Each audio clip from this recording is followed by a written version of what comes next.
بسم الله الرحمن الرحيم، وبه نستعين، وأصلي وأسلم على خير من هدى الناس رحمة العالمين سيدنا محمد وعلى آله وصحبه أجمعين. أما بعد، أيها الأحباب الكرام، أحييكم تحية الإسلام في قناة سلام الإعلامية المباركة، وأرحب بعنايتكم أجمل ترحيب في حلقة جديدة في برنامج مع اللغة العربية. يقول الحق سبحانه وتعالى في كتابه العزيز: لسان الذي يلحدون إليه أعجمي وهذا لسان عربي مبين. صدق الله العظيم. بهذه الآية المباركة أتشرف دوما أن أبدأ معكم هذه الحلقة، وستكون هذه الحلقة في كتابات شعرية، انطلاقا لما يشهده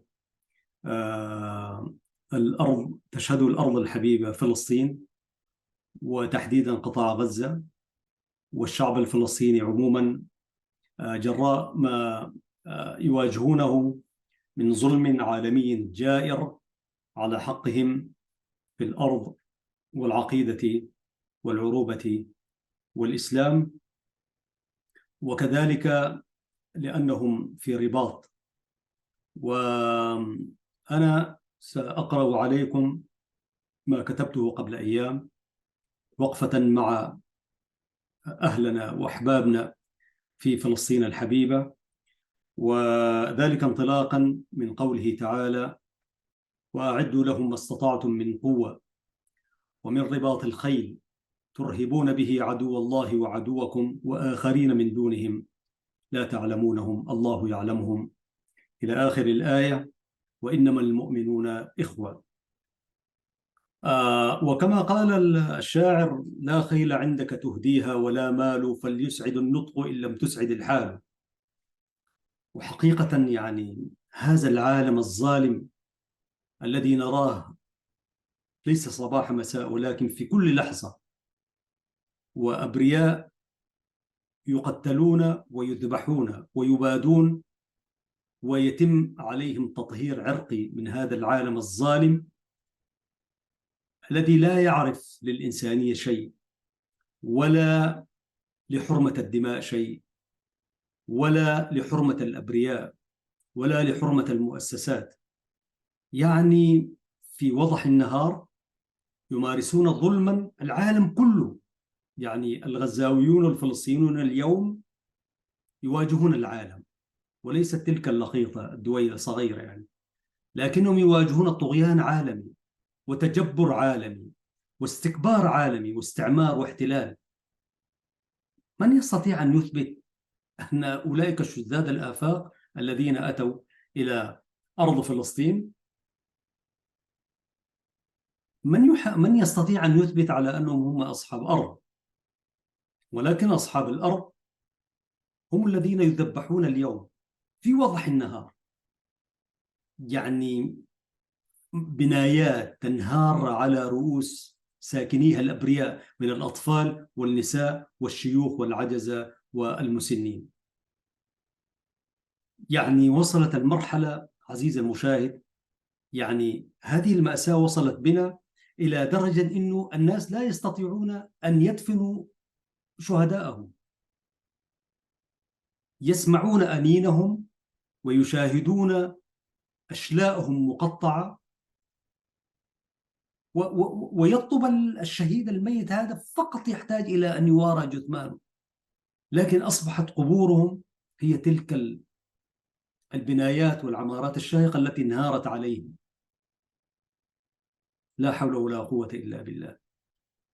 يعني ينبشون بأيديهم وأصابعهم لكي يستخرجوا شهداء، ابن زوجة، أب، أم، أخت،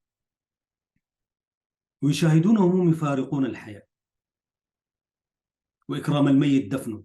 حتى هذا العالم الجائر يعني لم يرحم أن يدفن الناس الأبرياء المقتولين قتلاهم وشهداءهم. ما هذه الفوضى؟ ما هذه الحياة البائسة؟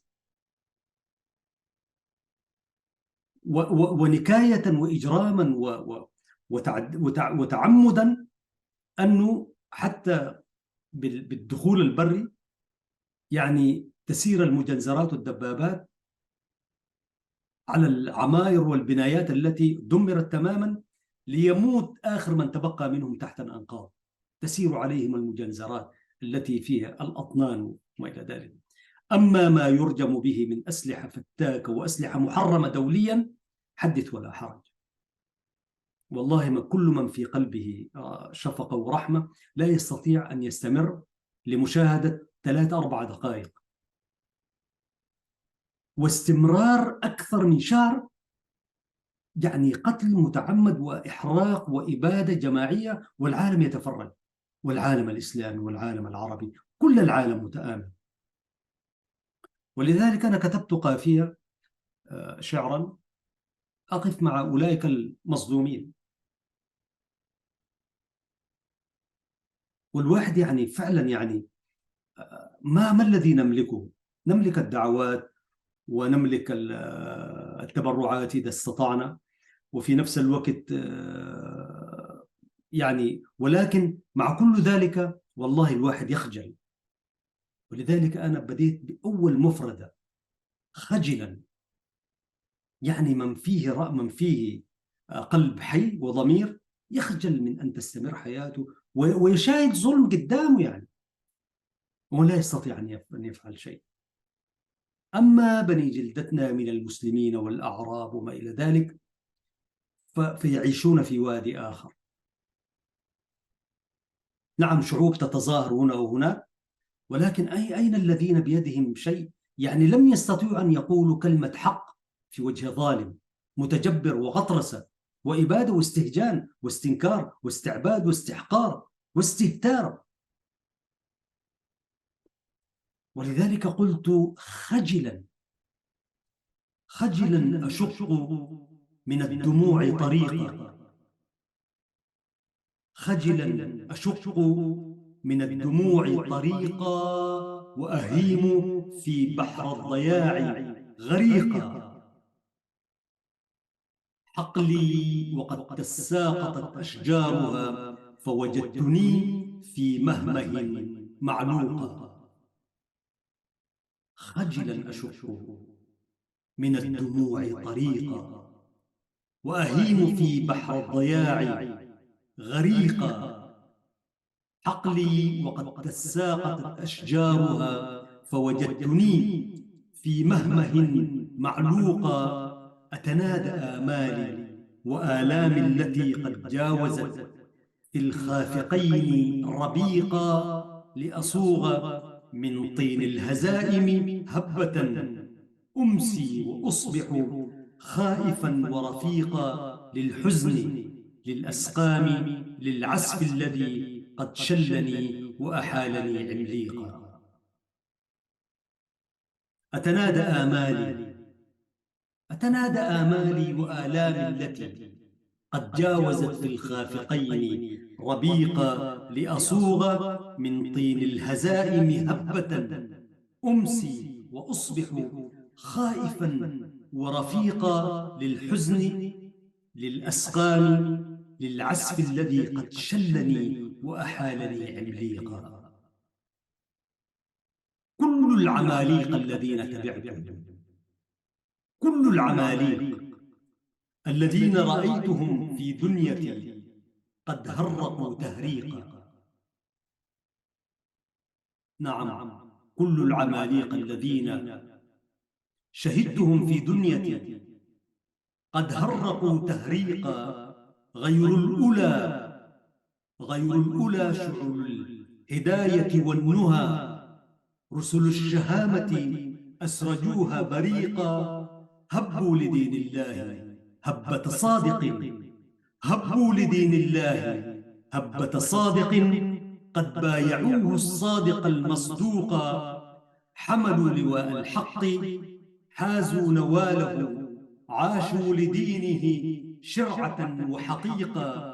جذوا بصدق العزم أصناما هوت، من بعد ما قد عبدوها طريقا. قادوا الشعوب إلى المعالي سؤددا، نالوا الهناء جديده وعتيقا.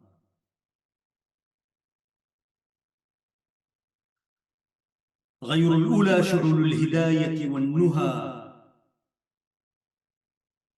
رسل الإباءة أسرجوها بريقا، هبوا لدين الحق هبة صادق، قد بايعوه الصادق المصدوق، حملوا لواء العدل حازوا نواله، عاشوا لدينه شرعة وحقيقة، جدوا بصدق العزم أصناما هوت، من بعد ما قد عبدوها طريقا، قادوا الشعوب إلى المعالي سؤددا، نالوا الهناء جديده وعتيقا.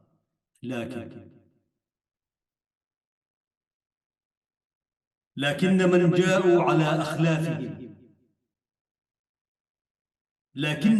جاءوا على أخلافهم، متنكبين ومشبعين نعيقا، تناسلت من سوئهم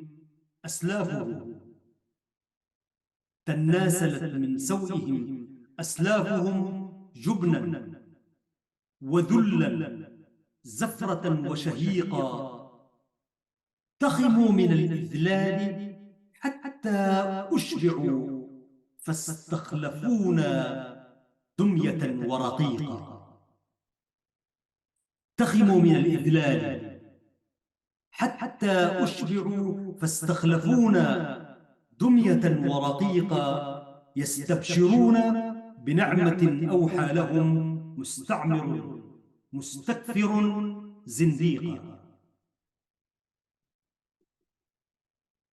يستبشرون بنعمة أوحى لهم مستكثر مستعمر زنديقا، أو ما تراهم لعبة في أيدي من أشقاهم، بل شقهم تشقيقا. أو ما تراهم لعبة في أيدي من أشقاهم، بل شقهم تشقيقا، فعدوهم في مأمن من بأسهم، وأخاهم قد أبدلوه رفيقا، للكفر للأوباش نسل لقيطة، قد رتقوا من أرحم ترتيقا، صهن غلام الفجر منك وقد قذت عفن المواخر، أطلقتك عزوقا.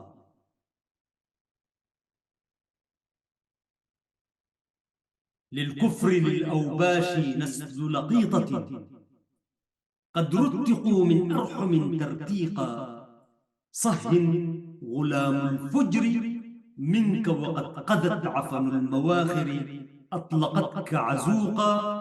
فالمسجد الأقصى يئن من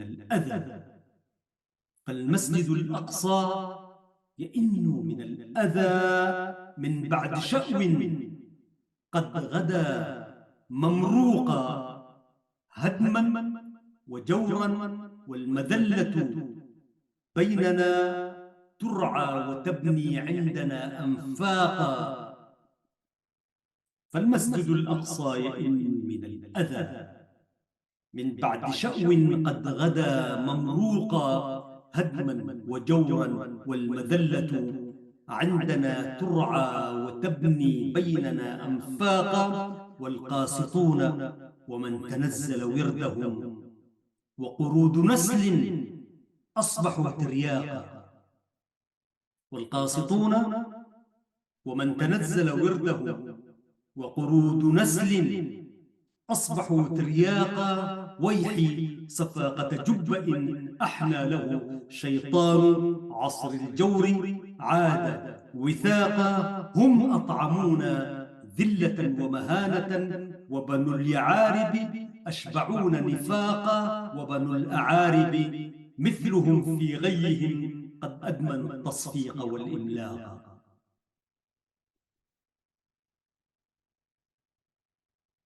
ويحي صفاقة جب أحنى له شيطان عصر الجور عاد وثاقا، هم أطعمونا ذلة ومهانة، وبنو اليعارب أشبعون نفاقا، وبنو الأعارب مثلهم في غيهم قد أدمنوا التصفيق والإملاق. مدوا حبائل وصلهم لعدوهم، هم طبعوا بل مزقوا الميثاق. مدوا حبائل وصلهم لعدوهم، هم طبعوا بل مزقوا الميثاق. أشلاء أكباد لنا في مشهد دام، أشلاء أكباد لنا في مشهد دام، وصهيون أبادا أحاق مدنا وأرواحا، قضت في ومضة وعروبة خجلا، تهيم لحاقا بالأكذب الدجال، رأس عصابة راحت ترتق من خناها رتاقا.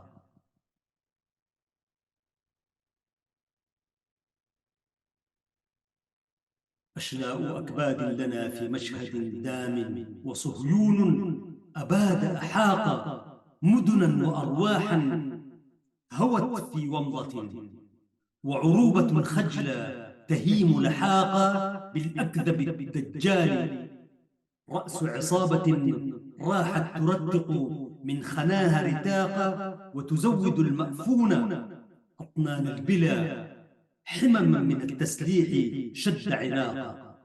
هذا السلاح الذي يضرب الأرواح والأبرياء في فلسطين هو سلاح عربي، سلاح المسلمين وليس سلاح الإسلام.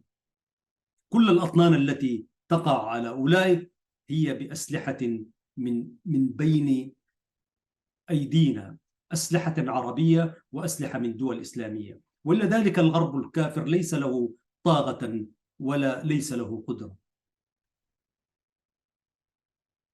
وتزود المأفون أطنان البلا، حمما من التسليح شد عناقا، والعرب في صالاتها قد أسرفت، والعرب في سالاتها والعرب في صالاتها قد أسرفت لهوا وفسقا، شربها مهراقا بالصمت بالتدليس بالتزوير بالإتيان، كل دنيئة مزاقا. والعرب في صلاتها قد أسرفت فسقا ولهوا، شربها مهراقا بالصمت بالتدليس بالتزوير بالإتيان، كل دنيئة مزاقا. خشب محنطة تهشم عزها، رفض الحضيض لها وأطلق ساقا.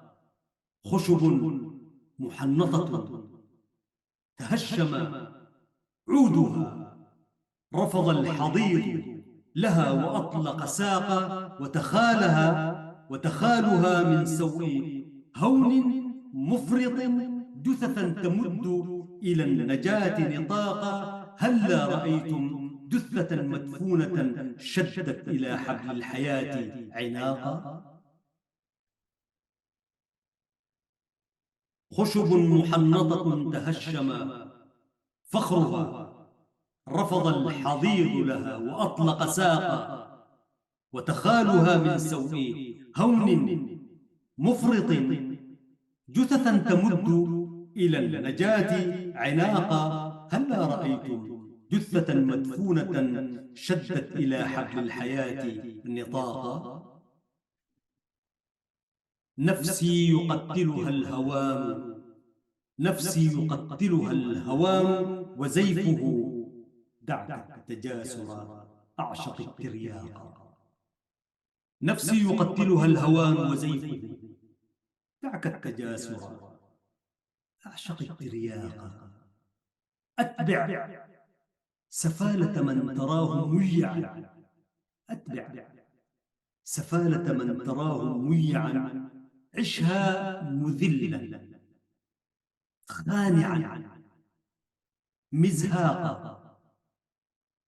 أتبع سفالة من تراه ميعا، عشها مذللا خانعا مزهاقا، إن نكسوا نكس شهابك مثلهم، إن نكسوا نكس شهابك مثلهم، أو أسلموا حصن الحصون نفاقا، طبطب وخرخر واستجر بصفيقهم، وإذا صلحت فأتبع الفساق. إن نكسوا نكس رؤوسك مثلهم، إن نكسوا نكس رؤوسك مثلهم، أو أسلموا حصن الحصون نفاقا، طبطب وخرخر واستجر بصفيقهم، وإذا صلحت فأتبع الفساق. أسفا على هذه الحياة، أسفا على هذه الحياة، فلم تعد عزا يشع قنادلا ورحيقا. أن اتجهت فلم تجد إلا أذى من أمشط، سام الحياة حريقا، وقرينة الآثام تلك دويلة قد شاغها نغم الحياة وريقا، عاثت وجاست في الديار تكبرا وتجبرا، مستهجنا مرتوقا. أسفا على هذه الحياة فلم تعد عزا يشع قنادلا ورحيقا. أن اتجهت فلم أجد إلا أذى من أمشط، سام الحياة حريقا، وقرينة الآثام تلك دويلة قد شاقها نغم الحياة وريقا، عاثت وجاست في الديار تكبرا وتجبرا، مستهجنا مرتوقا، جمعت حثالات وشذاذا هووا، غضب عليهم مغربا وشروقا. جمعت حثالات وشذاذا تهوا، غضب عليهم مغربا وشروقا، شادوا على أرض السلام خرائبا، زعموا بأنه هيكل وحقوقا. شادوا على أرض السلام خرائبا، زعموا بأنه هيكل وحقوقا، ولجوا إلى مهد الرسالة خلسة، ضلوا وقد تسابقوا تسبيقا، جاسوا خلال تيه مسرى محمد، نسجوا مزاعم حقدهم تلفيقا، زعموا بأن الله قد اختارهم من بين خلقه قدوة ورفيقا، ونسوا بأنه قد سوى لهم ويزيد في تمزيقهم تمزيقا. جاسوا خلال التيه مسرى محمد، نسجوا مزاعم حقدهم تلفيقا، زعموا بأن الله قد اختارهم من بين خلقه قدوة ورفيقا، ونسوا بأنه قد سوى لهم ويزيد في تمزيقهم تمزيقا. يومي وأمسي كلها مشروخة، يومي وأمسي كلها مشروخة، ماذا يرجي الخالق المخلوق؟ أيسود في سوق السياسة مجرم، أيسود في سوق السياسة مجرم، يبدو بخبث دهائه من ضيقا، ويطل من قاع الظلام سويرق، ينبي بأنه قد غدا مزهوقا، ويلفق الآثام دون تردد لبريئة شاق البلاء وشاقا. ما هذه الدنيا سوى أكذوبة أزكت لها سحب السدين بروقا. هذا زمان القبح، هذا زمان القبح ويحي منهم، هذا زمان القبح ويحي منهم، كيف السبيل وجلهم سراقا. إنا نكحل يومنا من أمسنا، إنا نكحل يومنا من أمسنا حيث المهابة وثبة وسموقا بالذود للذود عن قيم الحياة جسارة للمجد كنا بيرقا طراقا كنا إذا حمي الوطيس بأرضنا نصلا وسيفا مصلة ومحاقا ونمرغ الآناف حتى يسكن الروع المخيف ويهتدي الحراقا.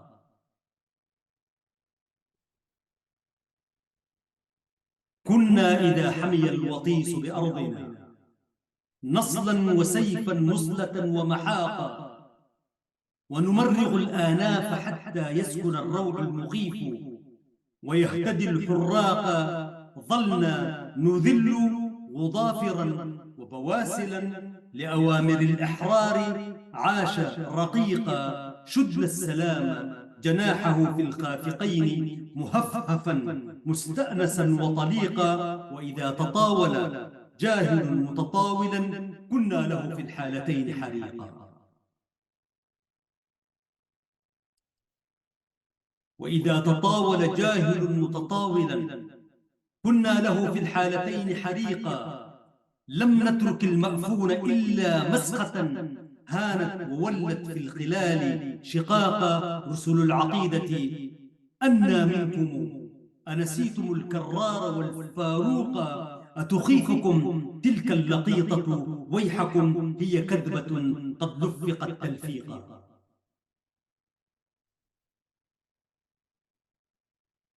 نعم لم نترك المأفون إلا مسخة هانت وولت في الخلال شقاقا. رسل العقيدة أنا منكم أنسيتم الكرار والفاروق أتخيفكم تلك اللقيطة ويحكم هي كذبة قد لفقت تلفيقا. فالغرب بئس الخل إنه ظالم. فالغرب بئس القل إنه ظالم من يحتمي بالغرب هان وحاقا. أو ما لنا في الناصرين مضاربا أو ما لنا في الناصرين مضاربا أو ما لنا للتائهين شروقا. أو ما لنا في الناصرين مضاربا أو ما لنا للتائهين شروقا أو ما لنا للخائفين ملاجئا أو ما لنا في الصامدين حقوقا. أو ما لنا في الجاهلية مضربا أو ما لنا في الجاهلية مضربا ذاك الهزبر التغلبي أذاقا. عمرو بن هند قد فراه بضربة نجلى سقاه الموت كأس دهاقا. قالتها وذلاه لست رقيقة قد وثقت شعرا سما توثيقا. بالسيف بالبتار جندل رأس من كان المليك تلألؤا وبريقا. عمرو بن كلثوم مع عمرو بن هند. الجاهلية كانت لنا فيها عز دعك من الإسلام. في الجاهلية كان لنا عزا وشأوا. أو ما لنا في الجاهلية مضربا ذاك الهزبر التغلبي أذاقا. عمرو بن هند قد فراه بضربة نجلى سقاه الموت كأس دهاقا. قالتها وذلاه لست لقيطة لست رقيقة قد وثقت شعرا سما توثيقا. بالسيف بالبتار جندل رأس من كان المليك تلألؤا وبريقا. سدنا بأخلاق الكرام عوالما سدنا بأخلاق الكرام عوالما هدنا إلى قيم الهداة رفاقا. هذبنا بالأخلاق عجما غفلا. هذبنا حتى نساءنا هذبنا بالأخلاق عجما غفلا. كنا وكان الوصل فينا وثاقا. كنا وكان الوصل فينا وثاقا. آن الأوان آن الأوان بأن تقول حجارة، آن الأوان بأن تقول حجارة تحتي سويرق جمع الحذاق. آن الأوان بأن تقول حجارة تحتي سويرق جمع الحذاق. آن الأوان بأن تقول شجيرة خلفي جبان فسقه غساقا. آن الأوان بأن تقول شجيرة خلفي جبان فسقه غساقا. إنا نشيد من أسانا جنة فيحاء تسرج للخلود براقا. إنا نشيد من أسانا جنة فيحاء تسرج للخلود براقا. الشاعر الإعلامي أحمد شريف، الله أكبر والعزة للإسلام. سأعود إليكم بعد قليل لأكمل ما تبقى من حديث، لكن في قراءة أخرى. فقط أشير مشاهدي الكرام أن عمرو بن هند ذلك الملك جمع ذات يوم حاشيته فقال له: هل تعلمون رجلا في العرب في الجاهلية الجهلاء، رجلا في العرب تأنف أمه أن تخدم أمي؟ قالوا: نعم. قال: من؟ قالوا: له عمرو بن كلثوم، هو من كذا وكذا وكذا وكذا، ولا لا نزعم أن أمه قد تطيع أمك. دعا عمرو بن هند عمرو بن كلثوم شاعر المعلقة المعروف، قال له: يا عمرو تعال إلي، وجهز له وليمة وقال له: فلتقدم أمك معك. في هذا المعنى عمرو بن كلثوم أخذ أمه وحاشيته وذهب إلى الملك عمرو بن هند. دخل إلى مكان الرجال، وأم عمرو بن كلثوم ذهبت إلى عمرو بن هند مع النساء، لكن بينهن حجاب. فقال عمرو بن هند لأمي: يا أماه، عندما تأتيك عمرو بن كلثوم استخدميها بمعنى خليها تشتغل كخادمة، وذلك شيء مكروه عند العرب أن يستخدم إنسانا حرا إنسانا آخر. قالت له: بلى سأستخدمها. وهم يتحدثن وعمرو بن هند مع عمرو بن كلثوم في حاشية الرجال وسيفه أمامه طبعا.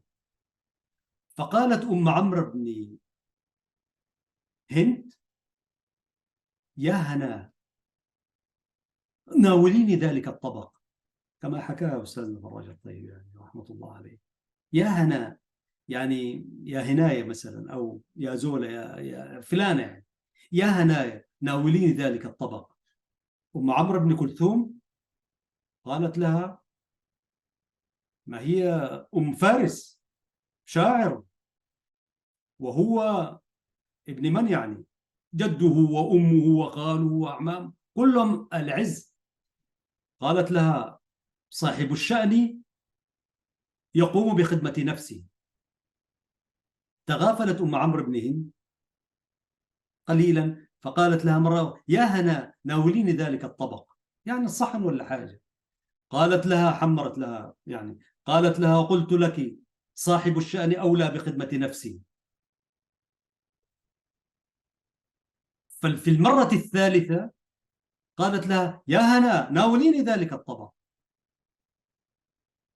في المرة الثالثة قالت: واذ الله، يا لتغلب، واذ الله، يا لتغلب. عمرو بن كلثوم استمع إلى صرخة أمه تقول: واذ الله. يقول الأستاذ فراج الطيب السراج رحمة الله عليه، وهو رجل حكاي ومسرحي، قال في سرعة فائقة: عمرو بن كلثوم هب إلى سيفه كالبرق، واستل سيفه وأخرج من غمده سيفه فقطع رأس عمرو بن هند. الملك لم يسأل، ما قال له يا عمرو شنو البهدلة دي، يعني ما هذه البهدلة، أنت تعزمنا وتعمل لنا هنا وتهين أمي وتعمل هكذا، أتهيننا والحاشية بيننا. لم يسأل، فقط استشعر إهانة وقعت على أمي، فاستل سيفه دون سؤال ولا إجابة، فقطع رأس عمرو بن هند. وقال معلقته الشهيرة: ألا هبي بصحنك فاصفحين، ولا تبغي خمور الأندرين مشعشعة كأن الحص فيها إذا ما الماء خالطها سخينا. ويخاطب عمرو بن هند، وهي قصيدة طويلة جدا جدا، ويقول له: متى كنا لأمك مقتوين؟ ويقول له: ونشرب إن وردنا الماء صفوا، ويشرب غيرنا كدرا وطينا. وقصيدة عصماء يمكن أن آتي وأقرأ عليكم جانبا منها، كيف ثأر ذلك الجاهلي لأمه اللي فقط قالت لها: وذل استخدميني، أتناولين ذلك الطبق، إهانة. فيا ترى عزيزي المشاهد وعزيزتي المشاهدة، كم واحدة في فلسطين تقول: واذلاه واذلاه، أليس ذلك ذل؟ واذلاه، تصرخ وتقول: أين أنتم أيها المسلمون؟ أين أنتم أيها العرب؟ أين أنتم؟ واذلاه، وتموت بسلاح أولئك الفسقة، بل سلاحنا نحن من ديار الإسلام والعروبة، يصدر إليهم هباتا وتبرعا وإكراها كذلك، ويشترى به سلاح ويرجم به أبناء جلدتنا وعروبتنا. واذلاه. توقف هنا وأعود فأكمل الأبيات التي ثار فيها عمرو بن هند، عمرو بن كلثوم على عمرو بن هند وقطع رأسه. ولذلك قلت: أو ما لنا في الجاهلية مضربا، ذاك الهزبر التغلبي أذاق عمرو بن هند، قد فراه بضربة النجلى سقاه الموت كأس دهاقا، قالتها: واذلاه لست رقيقة قد وثق شعرا سما توثيقا، بالسيف بالبتار جندل رأس من كان المليك تلألؤا وبريقا. عمرو بن هند. سآتي وأقرأ من المعلقة اللي فيها يعني يثأر لذلك. لا حول ولا قوة إلا بالله. أعود إليكم بعد قليل مشاهدينا الكرام.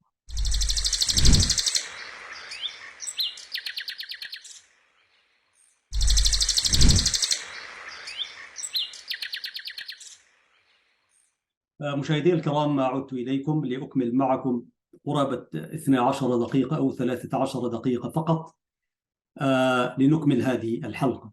وكما وعدتكم مشاهدينا الكرام أن أقرأ عليكم الأبيات التي يعني ضمنها عمرو بن كلثوم، ذلك الشاعر الجاهلي، يفتخر ويعتز بأنه رجل لا يقبل الدنية في نفسه. اليوم نحن لا نستطيع أن نرفض الدنية في أنفسنا ولا في ديننا ولا في عروبتنا ولا في ثقافتنا، ذلك الجاهلي. ولذلك النبي صلى الله عليه وسلم قال في حديث معروف: إنما بعثت لأتمم مكارم الأخلاق. وأنا أدعو أخواننا في الجزيرة العربية وغيرها نعود إلى أخلاق الجاهلية على الأقل، ونكملها بما أشار إليه المصطفى صلى الله عليه وسلم، تأكيدا على أن في الجاهلية كانت هنالك أخلاقيات. بعث النبي ليتمم تلك المكارم التي كانت في الأخلاق، ولم تكن تلك الأخلاق إلا عند العرب فقط. الأمم الأخرى لم يكن لها أخلاق. ولذلك حتى في جاهليتنا نحن لم نقبل الدنية في أنفسنا وما إلى ذلك، فما بالك اليوم؟ وأنا أشير فقط لأنه يعني كل القيم الدينية والعرفية وتاريخنا كله يرفض ذلك لنا. فماذا أصاب هذه الأمة؟ سبحان الله. يقول عمرو بن كلثوم لعمرو بن هند بعد أن قتله، لتكون عبرة لمن يعتبر ويعتز. وربنا قال: العزة لله ولرسوله وللمؤمنين. أصلا هذا الإسلام ليس فيه مهانة وذلة وما إلى ذلك وانكسار وما أبدا. الخليفة عمر بن الخطاب رضي الله عنه شاهد رجلا يذهب في السوق كما فيما روي، هزيل كده عامل ما عارف يعمل مايع كده بتاع، فقام ضربه وقال له لا تري في إسلامنا مذلة، اذهب خليك قوي يعني، امشي مشي الرجال يعني، لا تري فيما معنى الحديث يعني أو ما روي عنه يعني. لا الإسلام قوة وعزة ومهابة يعني. فيقول ذلك الجاهلي، يقول له ألا لا يعلم الأقوام أنا تضعضعنا وأنا قد ونينا، ضعفنا يعني. ألا لا يعلم الأقوام أنا تضعضعنا وأنا قد ونينا، ألا لا يجهل أحد علينا فنجهل فوق جهل الجاهلين. بأي مشيئة عمرو بن هند، بأي مشيئة عمرو بن هند نكون لقيلكم فيها قطينا، بأي مشيئة عمرو بن هند تطيع بنا الوشاة وتزدرينا، تهددنا وتوعدنا رويدا متى كنا لأمك مقتوين، يعني عبيد يعني مقتوين. تهددنا وتوعدنا رويدا متى كنا لأمك مقتوين، فإن قناتنا يا عمرو أعيت، فإن قناتنا يا عمرو أعيت على الأعداء قبلك أن تلينا، إذا عضت ثقات بها اشمأزت وولته عشوزنة سبونا، فهل حدثت في جشم بن بكر بنقص في خطوب الأولين، ورثنا مجد علقمة بن سيف أباح لنا حصول المجد فينا، ورثت مهلهلا يفتخر بأجداده، والخير منه زهيرا نعم فقر الذاخرين، وعتابا وكلثوما جميعا بهم نلنا تراث الأكرمين، وذا البرة الذي حدثت عنه به نحمى ونحمل الملتجين، ومنا قبله الساعي كليب فأي المجد إلا قد ولينا. كلهم ديل أجداده، كليب وائل، كليب وائل الذي كان يقول خال كليب كان يقول هذا المرعى حقي وما في زول يجي عنده، كليب وائل. إن شاء الله في يوم من الأيام نجي نتحدث عن الثقافة التي كانت في الجاهلية، ثقافة العز والنخوة والمروءة والشهامة والعزة. قال له ومنا قبله الساعي كليب فأي المجد إلا قد ولينا، متى نعقد قرينتنا بحبل نجد الحبل أو تقصى القرينة، إذا عزمنا الشيء نأتيه يعني. ونحن قداتا أوقد في خزازة رفدنا فوق رفد الرافدين، ونحن الحابسون بذي أراطة تسك الجلة القور الدرينة، ونحن الحاكمون إذا أطعنا، ونحن العازمون إذا عصينا، ونحن التاركون لما سخطنا، ونحن الآخذون لما رضينا، وكنا الأيمنين إذا التقينا، وكنا الأيسرين بنو أبينا. شوف العزة والمهابة دي كيف، حتى لو كانت في الباطل يعني. فصالوا صولة في من يليهم وصلنا صولة في من يلينا، فآبوا بالنهاب وبالسبايا وأبنى بالملوك مصفدين. عز العرب وعز الشموخ يعني كان يؤوب بالملوك مقيدين، لما يمشوا الجماعة أعدائهم يأخذ السبايا النساء والنهاب وينهبوا، نحن نعود بالملوك مصفدين ومقيدين. بالله ماذا يكون هذا الغرب؟ ماذا يكون هؤلاء الشرذمة والشذاذ؟ إليكم يا بني بكر إليكم ألما تعرفوا منا اليقين. المجموعة ناس عمرو بن هند. علينا البيض واليلب اليماني وأسياف يقمن وينحنين، علينا كل سابقة دلاص ترى فوق النطاق لها غصونا، إذا وضعت عن الأبطال يوما رأيت لها جلود القوم جونا، كأن غصونهن متون غدر يصفقها الرياح إذا جرينا، وتحملنا غداة الروع جرد عرفنا لنا النقائد واقتلينا، وردنا الدوارع وخرجنا شعثا كأمثال الرصاع قد بلينا، إلى أن يقول: وما منع الطعائن مثل ضرب ترى منه السواعد كالقلينا، وكنا والسيوف مسللات ولدنا الناس طرا أجمعين، يهدهدن الرؤوس كما تهدى خزاورة بأبطحها الكرينا، وقد علم القبائل من معد إذا قبب بأبطحها بنينا، بأن المطعمون إذا قدرنا، وأن المهلكون إذا ابتلينا، وأن المانعون لما أردنا، وأن النازلون بحيث شينا، وأن التاركون إذا سخطنا، وأن الآخذون إذا رضينا، وأن العاصمون إذا أطعنا، وأن العازمون إذا عصينا، ونشرب إن وردنا الماء صفوا ويشرب غيرنا كدرا وطينا، ألا أبلغ بني الطماح عنا والدعميا فكيف وجدتمونا، إذا الملك سام الناس خسفا أبينا أن نقر الذل فينا، ملأنا البر حتى ضاق عنا وظهر البحر نملأه سفينة، إذا بلغ الفطام لنا رضيع تخر له الجبابر ساجدين. يا سلام، إذا بلغ الفطام لنا صبي تخر له الجبابر ساجدين. بالله الرجولة دي، هؤلاء الأعراب واليعارب والعربان ما قروا البطولات دي في جاهلية. دعك عن الإسلام الذي أعطانا عزة ومهابة وهيبة وقدرة. والخليفة عمر رضي الله عنه كان يقول: كنا أذلاء فأعزنا الله بالإسلام. بالله عزة الجاهلية كانوا فيها أذلاء فأعزنا الله بالإسلام، وإذا ما طلبنا العزة في غيره في التفرنج والتغرب أذلنا الله. وهذه الذلة التي نعيشها، لا حول ولا قوة إلا بالله. ولذلك نقول يا أخي والله لا تاريخا، لا نسبا ولا عروبة ولا تاريخا ولا شهامة ولا عزا ولا اسما ينبغي أن لا نقبل هذه الذلة والمهانة، فما بالك بالإسلام الذي أعطانا كل عز.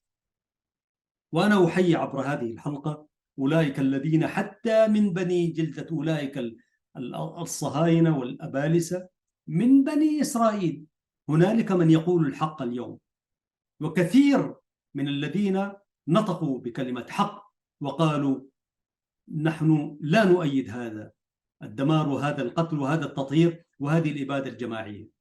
هذا تطهير عرقي واضح يعني.